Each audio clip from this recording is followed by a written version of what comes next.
ጤና ይስጥልኝ ከብዛነትና የዳሴ ድምጽ የሰባት ሰዓቱን ዜና አርዕስተ ዜናውን በማስቀደም ጀምራለን። በቦንድ ሽያጭ ሳምንት ለታላቁ የኢትዮጵያ ህዳሴ ግድብ ግንባታ እየተደረገ ያለው ድጋፍ እንደቀጠለ ነው። ከውጭ ዜና ምንጭ በሺዎች የሚቆጠሩ ተማሪዎች አሜሪካን ጨምሮ በ800 ከተሞች በጦር መሳሪያ የሚደርስ ጥቃት እንዲቆም የሚጠይቅ ሰላማዊ ሰልፍ አካሄዱ።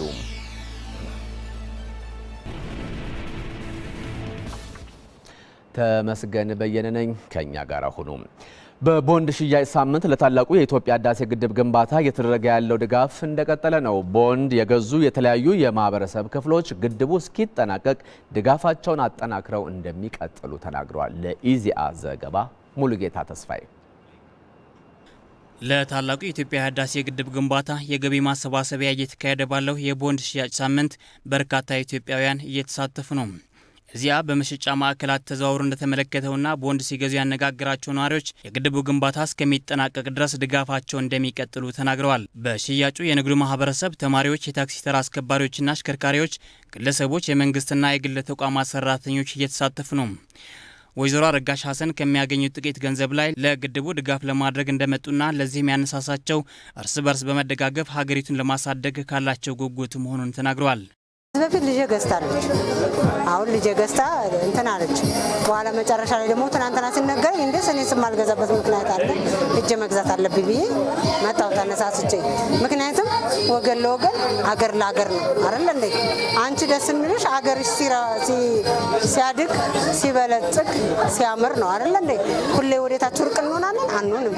ስለዚህ እርገትን ነው የምንመኘው። ከጉለሌ ክፍለ ከተማ ኢየሩሳሌም የመጀመሪያ ደረጃ ትምህርት ቤት ለግድቡ ድጋፍ ሊያደርጉ ከመጡት ተማሪዎች መካከል ተማሪ ምህረት ያዕቆብና ዮሐንስ ተመቸው ድጋፋቸውን እንደሚያጠናክሩ ገልጸዋል።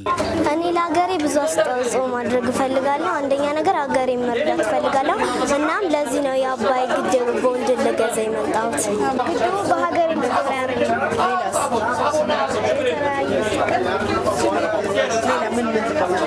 ለምሳሌ ለኤሌክትሪክ ማመንጫ ግድቡ እየተደረገ ያለውን አስተዋጽኦ በበጎ ፈቃደኝነት ባለፉት 7 ዓመታት በጉልበት እያገዘ ያለው ወጣት ዮሐንስ ካሳ እንደሚለው ወጣቱ ገንዘብ ባይኖረውም ባለው እውቀት ሊያግዝ ይገባል ብለዋል። ሲገነባ ቦንድ አቅም ያለው ቦንድ ገዝቶ በስጦታም በግዢ ነው አይደለም። ከዛ ውጭ ደግሞ እውቀት ያለው በእውቀቱ ነው ይርዳ የተባለው። እኔ ደግሞ ባለኝ እውቀት ማስተዋወቅ እችላለሁ። እያስተዋወቅ ንቅናቄው በደንብ እንዲጣጣፍ እየሰራው ነው ማለት ነው። አባይ ተገድቦ ሲያልቅ ማየት የዘመናት ጉጉቱ በመሆኑ ድጋፉን አሁንም አጠናክሮ እንደሚቀጥል የተናገረው ደግሞ ወጣት ያሬድ ሰሙ ነው። እኔ ልጅ ሆኜ እዚህ ደረጃ እስከደርስ ድረስ ስለ አባይ ስዘምር ነው ያደግኩት። አሁን ግን ስለ አባይ መዘመር ሳይሆን አባይ ኃይል አመንጭቶ በመብራት ኃይል በኢኮኖሚካል ባለው ኢምፓክት ጭምር ስንለወጥ ማየትን እየጓጓው ነው ማለት ነው። የራሴን አስተዋጽኦ ማደርገው እስከ መጋቢት 17 በሚቆየው የህዳሴው ግድብ የቦንድ ሽያጭ ሳምንት ከ120 ሚሊዮን ብር በላይ ገቢ እንደሚገኝበት ይጠበቃል። ዘገባው የኢዜአ ነው።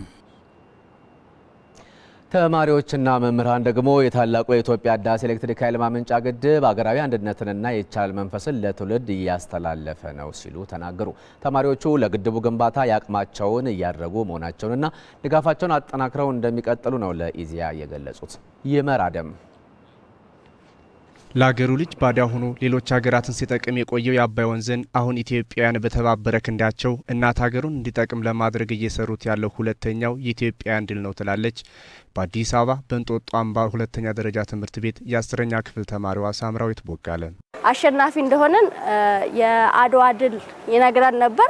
ልክ አሁንም ሁለተኛ ድል እያደረግን በመሆኑ በጣም ደስ ይለኛል። እንደ ተማሪ ሳምራዊት ሁሉ በዳግማዊ ምኒልክ መሰናዶ ትምህርት ቤት የ12ኛ ክፍል ተማሪው ፍቅረ ማርያምና በቤተልሔም ሁለተኛ ደረጃ ትምህርት ቤት የ10ኛ ክፍል ተማሪው ብስራት ተክሉ የታላቁ ህዳሴ ግድብ አይችሉም ይሉ ለነበሩ ወገኖች እንደምንችል ያሳየ ሀገራዊ ኩራትን ያመጣ ትልቅ ፕሮጀክት ነው ይላሉ። የታላቁ ህዳሴ ግድብ መገንባቱ ደግሞ ከሀገራችንም አልፎ ለመላው ዓለም አንድ የመቻላችንና ትልቅ አቅም እንዳለን የሚያሳይልን ግድብ ነው። አባቶቻችንን የሆነ ነገር አድርገውልናል። እኛ ደግሞ በዚህ ላይ ይሄንን ስራ ሲጀመር ትልቅ ነገር እንደሚሰራና ለሀገራችን ጥሩ ስልጣኔና ለሀገራችን መልካም ወደ ሆነ መንገድ የሚወስዳት ይመስለኛል። ተማሪዎች ታዲያ ይህን ሲሉ እስካሁን ለግድቡ ግንባታ ያቅማቸውን ድጋፍ እያደረጉ መሆናቸውንና አሁንም እስከሚጠናቀቅ ድረስ ድጋፋቸውን እንደሚቀጥሉም ነው የተናገሩት። መምህራኖች ደግሞ ታላቁ የኢትዮጵያ ህዳሴ ግድብ ከተጀመረ ጊዜ አንስቶ ህብረተሰቡ ከፍተኛ አስተዋጽኦ እያደረገ በመሆኑ ሀገራዊ አንድነትና የጋራ አስተሳሰብ በመገንባት ረገድ ያለውን ሚና ያሳያል ብለዋል። ለዚህም ተማሪዎችና መምህራን በየትምህርት ቤታቸው የሚያደርጉትን ድጋፍ በአብነት አንስተዋል። ከግድቡ በላይ እንችላለን የሚል መንፈስ በእኛም በተማሪዎችም ዘንድ የሚያስገባ ወይም የሚያስተላልፍ መልእክት ስላለው ተማሪዎች እንደ ትምህርት ቤት ተማሪነታቸው እንደ ነገ ሀገር ተረካቢነታቸው መምህራንም አሁን ሀገር እየገነቡ ናቸው። ሀገር የሚገነባ ትውልድም እየገነቡ ናቸው። እንደ ተቋም እንደ ትምህርት ቤትም የየራሳችንን አስተዋጽኦ እናደርጋለን። ኢትዮጵያውያንን ብቻ ሳይሆን እንዲያውም የሚያስተባብረው ወይም ወደ ጋራ አስተሳሰብ የሚያመጣው የጋራ ተጠቃሚነት ጎረቤቶቻችንም ጭምር የሚያስተሳስር ነው የሚሆነው። ለግድቡ ግንባታ የሚደረገው ድጋፍ በሁሉም የህብረተሰብ ተሳትፎ በተጠናከረ መልኩ ቀጥሏል።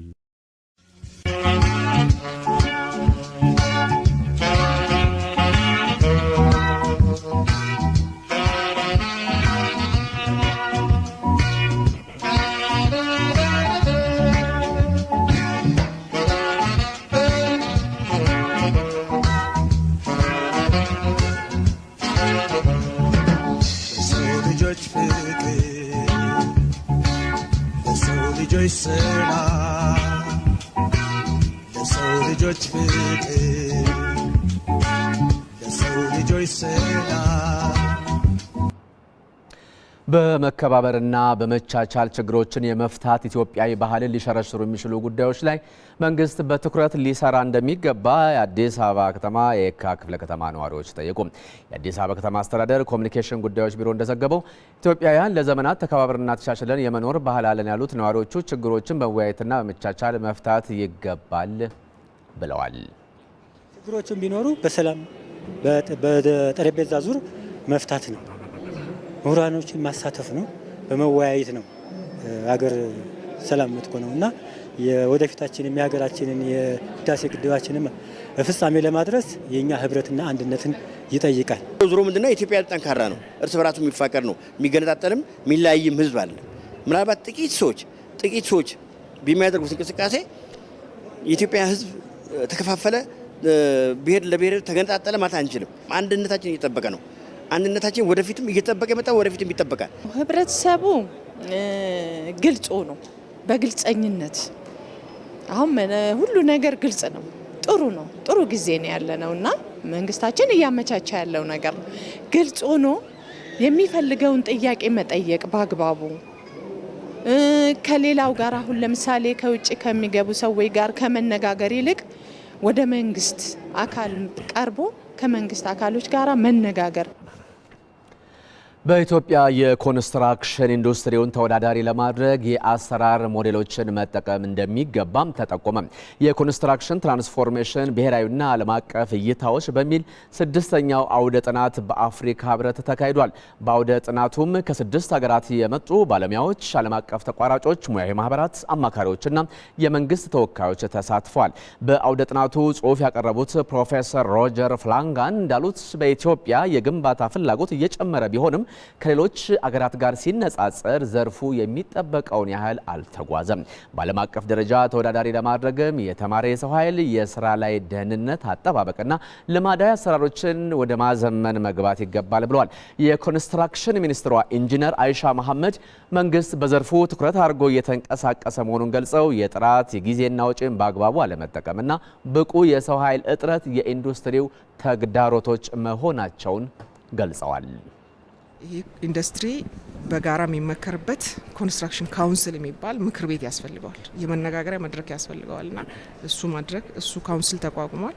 ሌላው ዓለም እንዴት ነው እየሰራው ያለው ይሄን እንዴት አድርጎ ቀረፈው የሚለውን አጥንቶ ከሚኒስትሪው ጋር በመሆን ከዛ ወደ ፍኖተ ካርታ ላይ እያንዳንዱ ችግር እያስቀመጠ ችግሮቹ ቶሎ የሚቀረፉበትን ለሌላ ዓለም 40 ዓመት የፈጀ ሊሆን ይችላል አቀራረፉ ችግሩን ለማቅረፍ። እኛ ግን ከነሱ ልምድ ወስደን በአጭር ጊዜ ሶሉሽን ማምጣት የምንችልበትን ዲዛይን እያደረግን ነው ያለ ነው።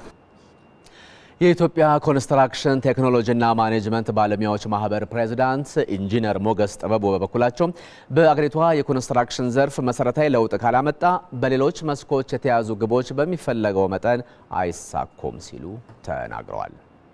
የኮንስትራክሽን ኢንዱስትሪ ላይ የተለያዩ የአቅርቦት ስርዓቶች አሉ። አንደኛው ዲዛይን ግንባታ ይባላል። ይሄ አድቫንስድ የሆኑ ፕሮጀክት ዴሊቨሪ ሲስተሞችን በአገር ውስጥ ያስተዋወቅንበት እና ያን ተከትሎም ብዙ ተቋማት ያስፈፉበት አግባብ ያለ በመሆኑ ወርክሾፖቹ እጅግ ውጤታማና ለአስፈጻሚ አካላት የራሳቸውን ፖሊሲ ዳይሬክሽን የሰጡ ውጤታማ ነበሩ ለማለት ይቻላል። ከመጋቢት 20 በኋላ የኢትዮጵያ ብሮድካስቲንግ ኮርፖሬሽን የተለያዩ የይዘትና የአቀራረብ ለውጦችን ያደርጋል። ከነዚህ ውስጥ ደግሞ ይህንን ይጠብቁ።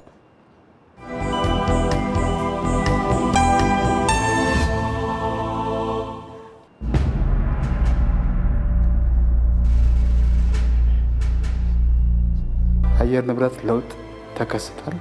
የሚከሰትበትም ዋና ምክንያት ደጋ ላይ በቅሎ የነበሩት ደጋ ስለማይኖር እየጠፉ ይሄዳሉ ማለት ነው።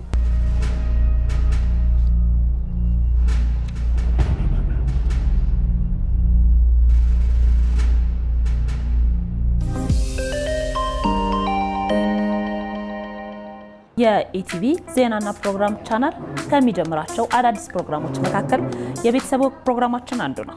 ዛሬ ሐዋሳ ከተማ ነው የምንገኘው። ልጆች አድገው ሲማሩ ትልቅ ደስታ ነው የሚሰማኝ። እናንተ እኮ ይሄና ይሄ ናችሁ፣ ቀኝና ግራ ናችሁ። ይሄ ትመስላለህ፣ ይሄን አይመስልም። ይሄ ነው የምታሳድጉት።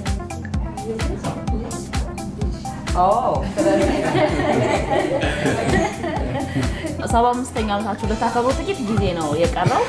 ስንት ልጅና ስንት የልጅ ልጅ አለ በዚህ ቤተሰብ ውስጥ? 11 ልጆች ነው የወለዱት። 35 የልጅ ልጆች አሉ።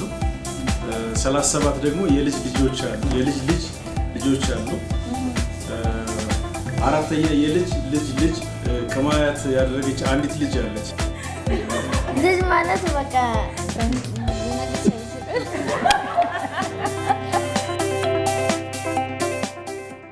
የሰዓቱ ዜና ይቀጥላል። በስራ ቦታ የሙያ ደህንነት፣ ጤንነትና የስራ አካባቢ አጠቃቀምን ግንዛቤ ማሳደግ እንደሚገባ ተገለጸ። ከዚሁ ጋር ተያይዞ ሊደርሱ የሚችሉ አካላዊና ስነልቡናዊ ጉዳቶችን ለመቀነስ በተለይ የጥቃቅንና አነስተኛ ኢንተርፕራይዞች ሚና ወሳኝ ነው ተብሏል። የአዲስ አበባ ሰራተኛና ማህበራዊ ጉዳይ ቢሮ ከጥቃቅንና አነስተኛ ኢንተርፕራይዞች ጋር በስራ ቦታ የሙያ ደህንነት፣ ጤንነትና የስራ አካባቢ አጠባበቅን በማራመድ ወደ መካከለኛ ኢንተርፕራይዞች የሚደረገውን ሽግግር እናፋጥናለን በሚል ግንዛቤን በሚያጎለብቱ ተግባራት ላይ ተወያይቷል። የሰላማዊ ኢንዱስትሪ ግንኙነት ዳይሬክቶሬት ዳይሬክተር አቶ ደረጀ ፍቅሬ በስራ አካባቢ የሙያ ደህንነትና ጤንነት አለመጠበቅ በበርካታ ሰዎች ላይ አካላዊና ስነ ልቦናዊ ጉዳት እያደረሰ መሆኑን ተናግረዋል። ኢንተርፕራይዞች የስራ ቦታው ሰፊ ይሆናል። የስራ ቦታው ደግሞ ሰፊ ከሆነ በስራ ቦታ ላይ የሚደርሱ አደጋዎችና የሙያ በሽታዎች አሉ።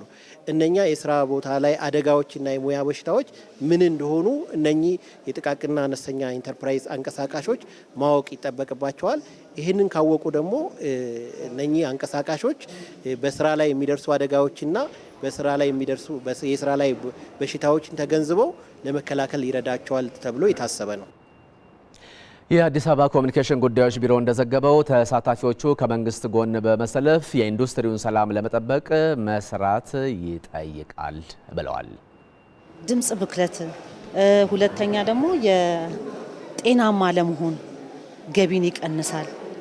አካላዊ ጉድለት፣ ለምሳሌ አካል ጉዳት የሆነባቸው ሰዎች የተለያየ ነገር የማድረግ ችሎታ አላቸው። ፈጥኖ ያንን ነገር የማድረግ አለ። ይሄን ብዬ ነው የተረዳሁት። በስራ አካባቢያችን የሚጠቅማ በጣም ነገሮችን ሁሉ አሁን ለኛም ደህንነት እንደገናም ደግሞ ስራው እንዴት እንደሚሰራ አካባቢያችን ምን ጽዱ እንደምናደርግ ጤንነታችንም ከሌላ ነገር አደጋ ለመጠበቅ ሲባል ስልጠናው ጥሩ ነው።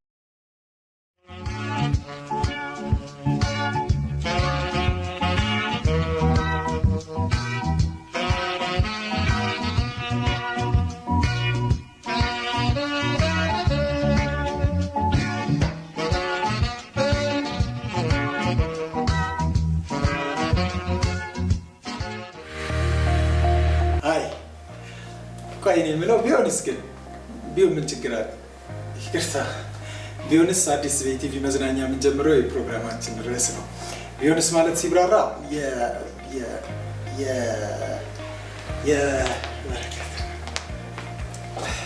ባለሙያዎች የስራ ዘርፋቸውን ቀይረው የምንመለከትበት አዲስ ሪያሊቲ ሾው ነው። በቅርብ ቀን ይጠብቁ። እጅግ በጣም ፕሮግራም አዘጋጅ ነው። እኔ ፕሮግራሙን እመራላችኋለሁ። በቅርብ ቀን ይጠብቁ። በቅርብ ቀን ወደማያውቁት የተሰኘ ሪያሊቲ ሾው ይዘንላችሁ ይቀርባል። በዚህ ሪያሊቲ ሾው አንድ ግለሰብ ወደማያውቀው አካባቢ፣ አገር፣ ማህበረሰብ፣ ቤተሰብ በመውሰድ 10 ቀን እናቆያለን። በአግባቡ ከተወጣ ደግሞ ከፍተኛ የሆነ የብር ሽልማት አለ። ጠብቁ።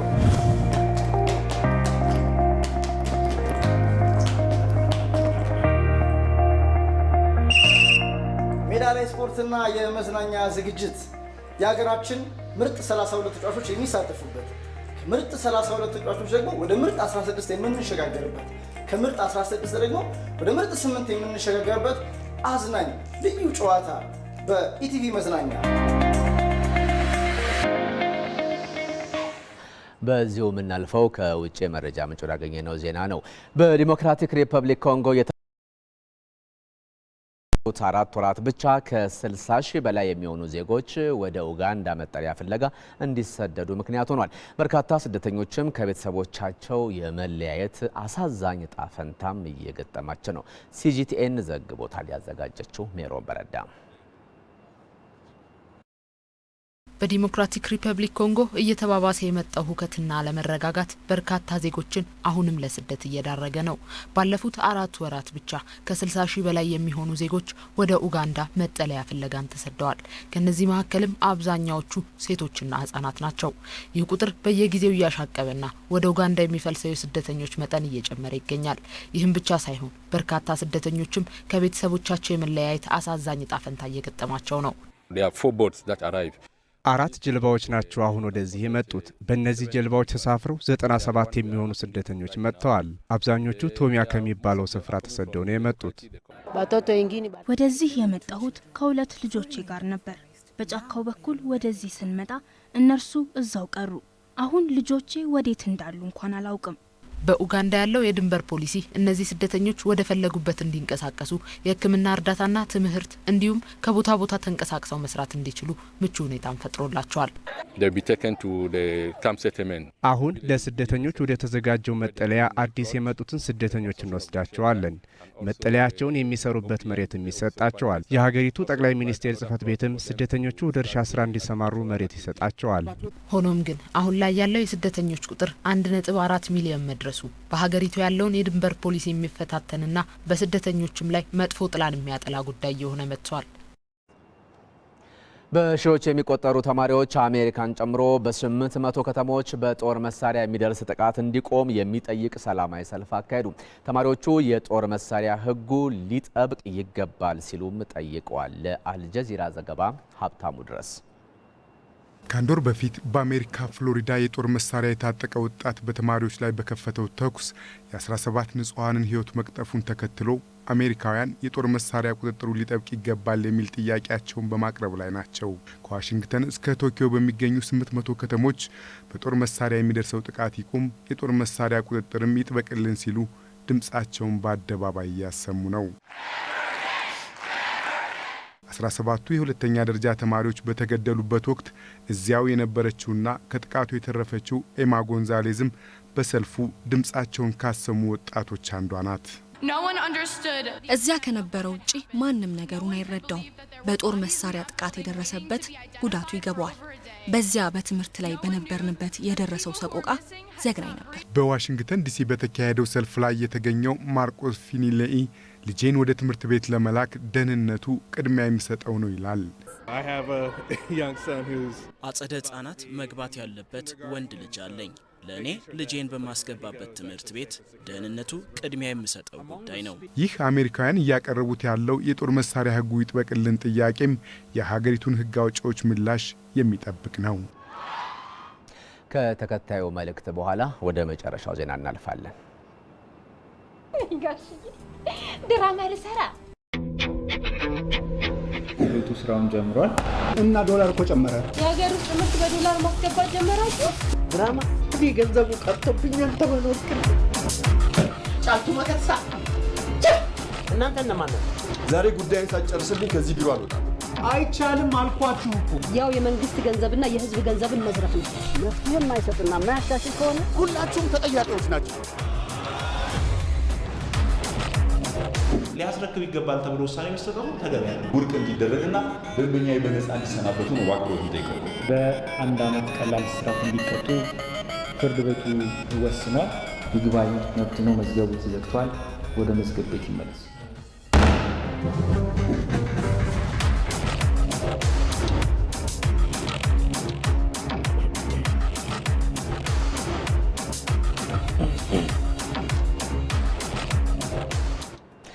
ከ25 ዓመት በኋላ የተሰራ የመጀመሪያው የኢራቅ ፊልም በአገሪቱ ሲኒማ ቤቶች መታየት ጀምሯል። ፊልሙ ኢራቅ በጦርነት የገባችበትን አስከፊ ሁኔታ የሚያሳይ ነውም የተባለው የአገሪቱ ፊልም ሰሪዎች የፊልም ተመልካቾችን ወደ ሀገር ውስጥ ፊልሞች እንዲመለሱ ጥረታችንን እንቀጥላለን ሲሉ ተናግረዋል። አልጀዚራ ነው የዘገበው። ፋሲካ እያሌው ከበርካታ የግጭትና ጦርነት ዓመታት በኋላ የኢራቅ የፊልም ኢንዱስትሪ ብቅ ማለት ጀምሯል። ከ25 ዓመታት በኋላ የተሰራው የመጀመሪያው የኢራቅ ፊልምም በሀገሪቱ ሲኒማ ቤቶች እየታየ ነው። በሲኒማ ቤቶቹ ፊልሙን የታደሙትም በዚህ እንደተደሰቱ ከሁኔታቸው ይታያል። በኢራቃውያን የተሰራ ፊልም ማየት ሁሉም ይፈልጋል። ምክንያቱም ለዓመታት በእኛ የተሰራ ፊልም ሳናይ ቆይተናል። የጎሳ ግጭትና ጥቃትን እየታገለች የምትኖር ሴትን ህይወት የሚያስቃኘው ዘ ጆርኒ የተሰኘው ፊልም በዋና ከተማዋ ባግዳድ ተመርቋል። በእውነተኛ የህይወት ሂደት ላይ ባሉ ክስተቶች ላይ ተመስርቶ ስነ ልቦናዊ ይዘት ያለው ፊልሙ በ2006 በባግዳድ ብቸኛው የባቡር ጣቢያ ላይ ራሷን ልታጠፋ ስለሞከረች ሳራ ስለተባለች ሴት ህይወት የሚተርክ ነው። የፊልሙ ዳይሬክተርና ፕሮዲውሰር መሐመድ አልዳራጂ እንደሚለው ፊልሙ ሀገሪቱ የገባችበትን አስከፊ ሁኔታና ጦርነቱ ለበርካቶች ሞትና ለሌሎች ደግሞ ቤተሰብ አልባ መሆን መንስኤ መሆኑን የሚያሳይ ነው ይላል።